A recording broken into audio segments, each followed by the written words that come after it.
بسم الله الرحمن الرحيم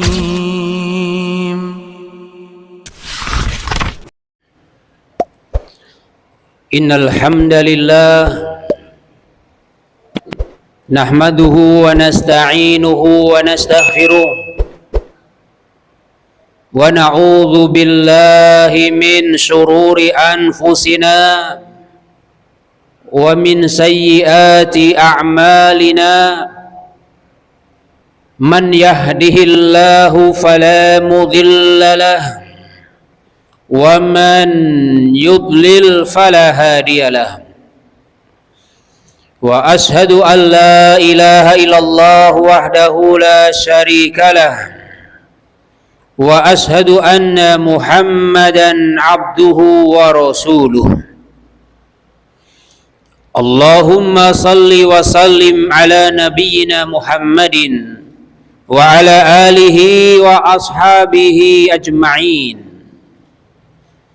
يا أيها الذين آمنوا اتقوا الله حق تقاته ولا تموتن إلا وأنتم مسلمون يا أيها الناس اتقوا ربكم الذي خلقكم من نفس واحدة وخلق منها زوجها وبث منهما رجالا كثيرا ونساء واتقوا الله الذي تساءلون به والأرحام إن الله كان عليكم رقيبا يا أيها الذين آمنوا اتقوا الله وقولوا قولا سديدا يصلح لكم أعمالكم ويغفر لكم ذنوبكم ومن يطع الله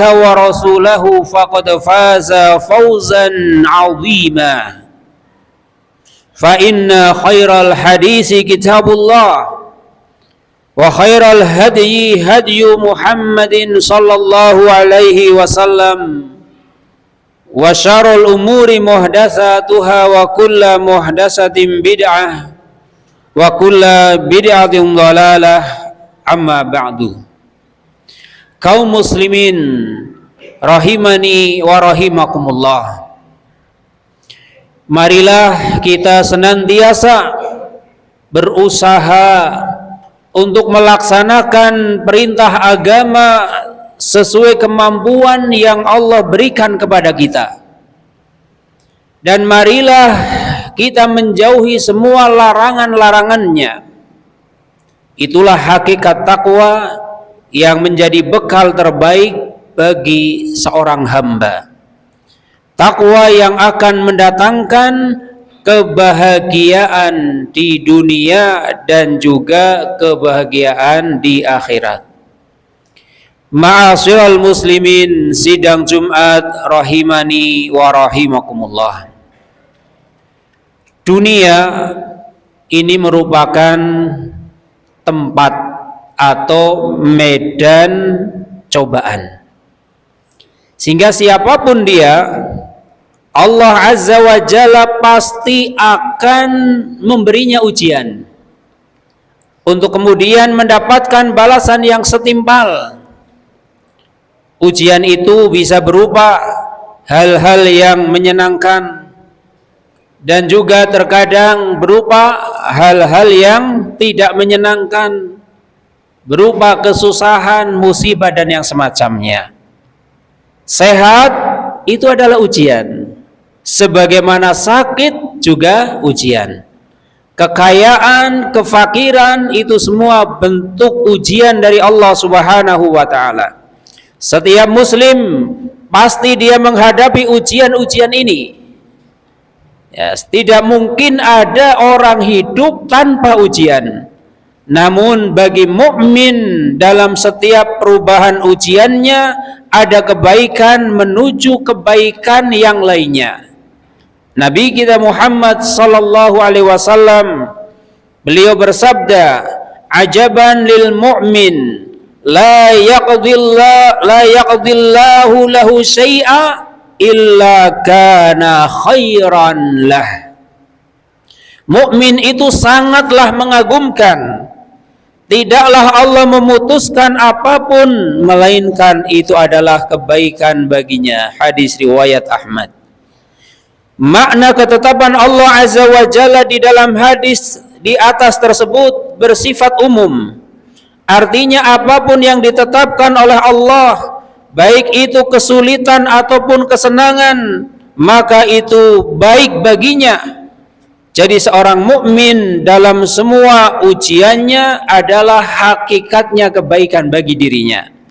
Seorang mukmin yang diberi taufik, bila ia diuji dengan kesulitan, diuji dengan sakit, diuji dengan kemiskinan dan derita lainnya, ia akan menerima ujian tersebut dengan bersabar, dan dengan sabar ia akan meraih pahala orang-orang yang bersabar. Apabila Allah Subhanahu wa ta'ala Dia menguji dengan kesenangan, dengan kesehatan, dengan kemudahan rizki, ia pun akan bersyukur kepada Allah Azza wa Jalla. Dengan syukurnya ia bisa menggapai pahala orang-orang yang bersyukur. Sehingga apapun yang menimpa orang yang beriman, baik ujian dari sisi hal-hal yang menyenangkan, itu kebaikan baginya karena dia akan bersyukur. Bahkan ujian berupa hal-hal yang tidak menyenangkan, hakikatnya kebaikan baginya. Kenapa? Karena dia akan bersabar. Bersyukur akan mendatangkan pahala, bersabar juga akan mendatangkan pahala. Kaum muslimin rahimani wa rahimakumullah. Ada satu catatan penting yang harus kita pahami. Ketika Allah Subhanahu wa ta'ala memberikan kemudahan, contoh memberikan kesehatan, mudahnya rizki, sukses di dalam berkarya, maka itu semua bukan pertanda bahwa Allah Azza wa Jalla pasti ridho dan memuliakannya. Begitu pula sebaliknya, bila Allah Subhanahu wa ta'ala memberi kondisi yang tidak menyenangkan, seperti sakit, rizkinya seret dan yang semacamnya, itu juga bukan pertanda bahwa Allah Azza wa Jalla pasti murka dan menghinakannya. Sehingga kondisi mulia tidaknya seseorang itu tidak ada kaitannya dengan kondisinya. Sehingga yang jadi masalah itu bukan sesuatu yang sedang kita hadapi, tapi bagaimana cara mensikapi permasalahan yang ada. Nikmat disikapi dengan benar, itu kebaikan. Musibah disikapi dengan benar, itu juga kebaikan. Ma'asyiral muslimin rahimani wa rahimakumullah. Kondisi ini bukan barometer, bukan ukuran letak ridho dan murkanya Allah Azza wa Jalla. Allah Azza wa Jalla berfirman, fa'ammal insanu idza mabtalahu rabbuhu fa'akramah wa na'amahu fayaqulu rabbi akraman wa amma idza mabtalahu faqadara alaihi rizqahu fayaqulu rabbi ahanan. Kalla. Adapun manusia, apabila Rabb-Nya mengujinya lalu dia dimuliakannya dan diberinya kesenangan, maka dia akan berkata, Rabbku telah memuliakanku. Adapun bila Rabb-Nya mengujinya lalu membatasi rizkinya, maka dia berkata, Rabbku telah menghinakanku. Sekali-kali tidaklah demikian. Quran surat Al-Fajr ayat 15-17. Lihatlah bagaimana Allah Azza wa Jalla menepis dugaan dan anggapan tersebut dengan firman-Nya, kalla, yang artinya sekali-kali tidaklah demikian. Ini tidak seperti yang mereka sangkakan. Orang yang Allah Azza wa Jalla beri kelonggaran, kesehatan, kemudahan rizki dan yang semacamnya, itu bukan tanda bahwa Allah ridho dan memuliakannya. Begitu pula sebaliknya, orang yang disempitkan rizkinya, diberi kesusahan di dalam hidup di dunia ini, itu bukan pertanda Allah menghinakannya. Kedua golongan tersebut masing-masing diberi ujian. Yang satu Allah uji dengan berbagai kesenangan, yang lainnya lagi Allah uji dengan berbagai kesusahan dan juga kesempitan. Karena itulah para ulama berbeda pandangan, siapakah yang lebih utama? Apakah orang kaya yang bersyukur ataukah orang fakir yang bersabar? Namun pandangan ulama yang mendalam kajiannya menyatakan yang lebih utama adalah yang paling bertakwa kepada Allah Azza wa Jalla. Bila mereka sama dalam kadar takwanya, maka pahala mereka pun sama, satu tingkat dan satu derajat. Sebabnya adalah orang pertama Allah uji dengan kekayaan dan ia bersyukur. Orang kedua Allah uji dengan kefakiran dan ia bersabar. Masing-masing dari keduanya telah mewujudkan bentuk ubudiyah, bentuk penghambaan kepada Allah Azza wa Jalla. Maka keduanya masuk dalam golongan orang-orang yang menang. Yang pertama menang menggapai pahala asy-syakirin, yaitu orang-orang yang bersyukur. Yang kedua menang karena mendulang pahala as-sabirin, pahalanya orang-orang yang bersabar. Kaum muslimin rahimani wa rahimakumullah. Memang sebelum seorang hamba meninggalkan dunia yang fana ini, pasti ia akan mendapatkan berbagai ujian. Ujian dengan hal-hal yang buruk maupun ujian dengan hal-hal yang baik. Pastilah semua akan kembali kepada Allah Subhanahu wa ta'ala. Kullu nafsin dha'iqatul maut wa nabluukum bisyarri wal khairi fitnah wa ilaina turja'un. Tiap-tiap yang berjiwa akan merasakan mati. Kami akan menguji kamu dengan keburukan dan kebaikan sebagai cobaan yang sebenar-benarnya, dan hanya kepada kamilah kamu akan dikembalikan. Surat Al-Anbiya ayat 35. Ma'asyiral muslimin rahimani wa rahimakumullah. Maka ingatlah, kita akan diberi ujian, kemudian kita akan kembali kepada Allah Azza wa Jalla. Allah Azza wa Jalla akan memberikan balasan kepada masing-masing. Hendaklah kita bertakwa kepada Allah, kita berjuang dalam hidup ini dan juga berdoa untuk menjadi orang-orang yang menang dalam menghadapi ujian dan cobaan, bagaimanapun bentuk ujian dan cobaan tersebut. Aqulu qouli hadza astaghfirullah li wa lakum wa lisairil muslimina wal muslimat fastaghfiruhu innahu huwal ghafurur rahim.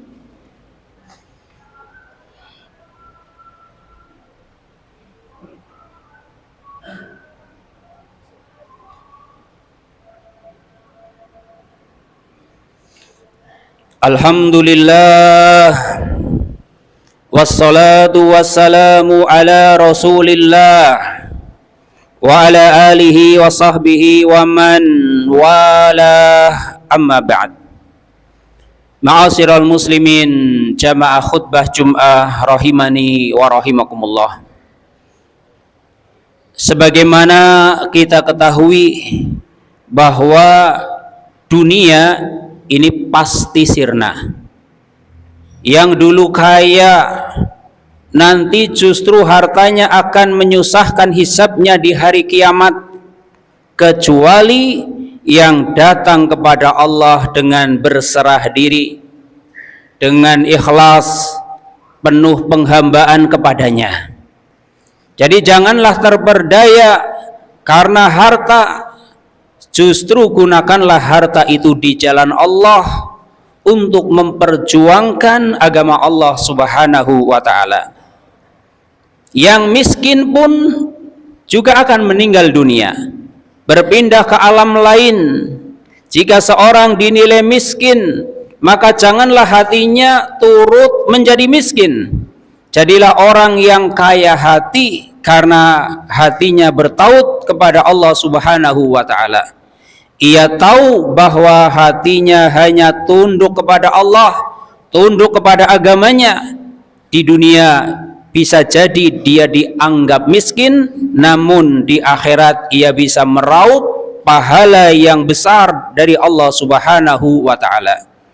Semua derita kala di dunia, semua derita yang ia alami di dunia pun seakan tidak pernah terjadi pada dirinya.